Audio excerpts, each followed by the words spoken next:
سرنگونی بدون نقشه، خطر خلأ قدرت. با درود حضور شنوندگان محترم. در اپیزود گذشته درباره پدیده‌ای صحبت کردیم که آن را اپوزیسیون واکنشی نامیدیم. درباره این واقعیت که مخالفت با یک حکومت لزوماً به معنای آمادگی برای اداره کشور نیست. اما اگر بخواهیم تنها یک خطر را به عنوان مهمترین تهدید فردای جمهوری اسلامی نام ببریم، آن خطر احتمالاً چیزی نیست جز خلأ قدرت. اجازه بدهید از یک واقعیت تاریخی آغاز کنیم. بسیاری از حکومت‌ها در جهان سقوط کردند. برخی با انقلاب، برخی با اعتراضات مردمی، برخی با جنگ و برخی در اثر فروپاشی درونی.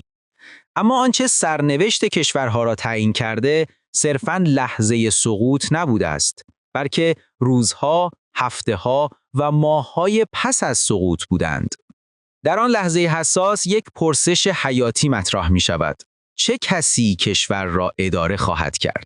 اگر پاسخ روشنی برای این پرسش وجود نداشته باشد، خلأ قدرت شکل می گیرد. خلأ قدرت یعنی وضعیتی که در آن حکومت قبلی دیگر توان اداره کشور را ندارد، اما ساختار جایگزین نیز هنوز شکل نگرفته است. و تاریخ نشان داده که چنین شرایطی می تواند بسیار خطرناک باشد، زیرا قدرت هیچگاه برای مدت طولانی خالی نمی ماند. وقتی یک ساختار فرو می ریزد، نیروهای مختلف تلاش می کنند جای آن را پر کنند. گروه‌های سیاسی، جریان‌های مسلح، باندهای قدرت، شبکه‌های فساد، قدرت‌های خارجی و حتی افراد فرصت طلب. همگی ممکن است وارد میدان شوند. در چنین شرایطی رقابت برای ساختن آینده می‌تواند رقابت برای تصاحب قدرت تبدیل شود. و این دقیقاً همان نقطه‌ای است که بسیاری از کشورها در آن دچار بحران شدند.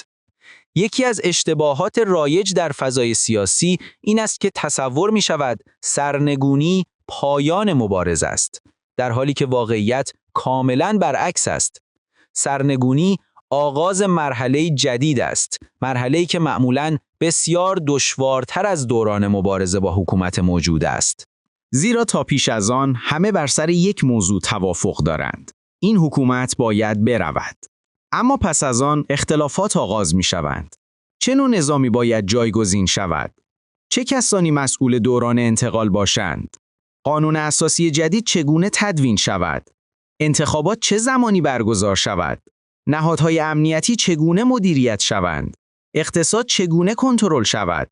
و چگونه می توان از هرج و مرج جلوگیری کرد؟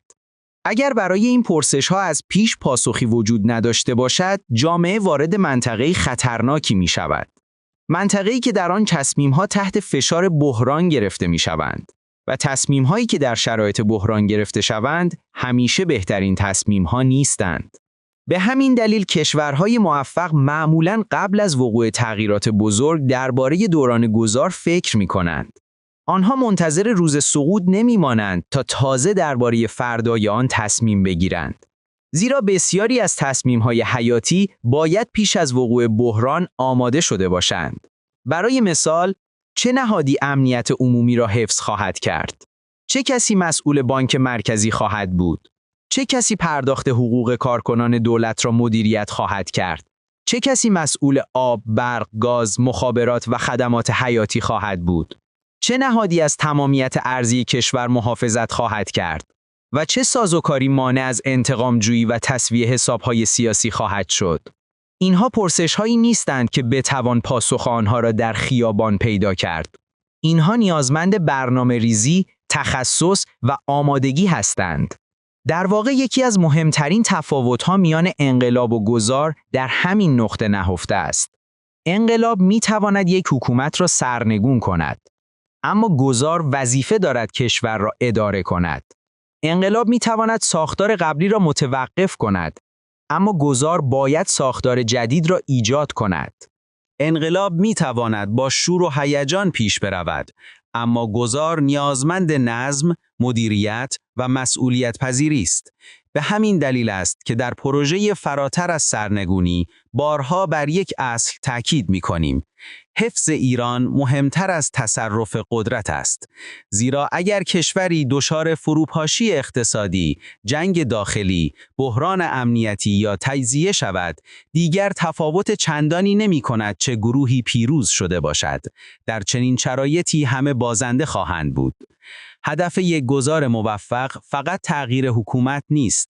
هدف آن است که کشور بتواند بدون فروپاشی از یک نظام به نظام دیگر عبور کند، با کمترین هزینه، با کمترین خشونت و با بیشترین میزان مشارکت ملی.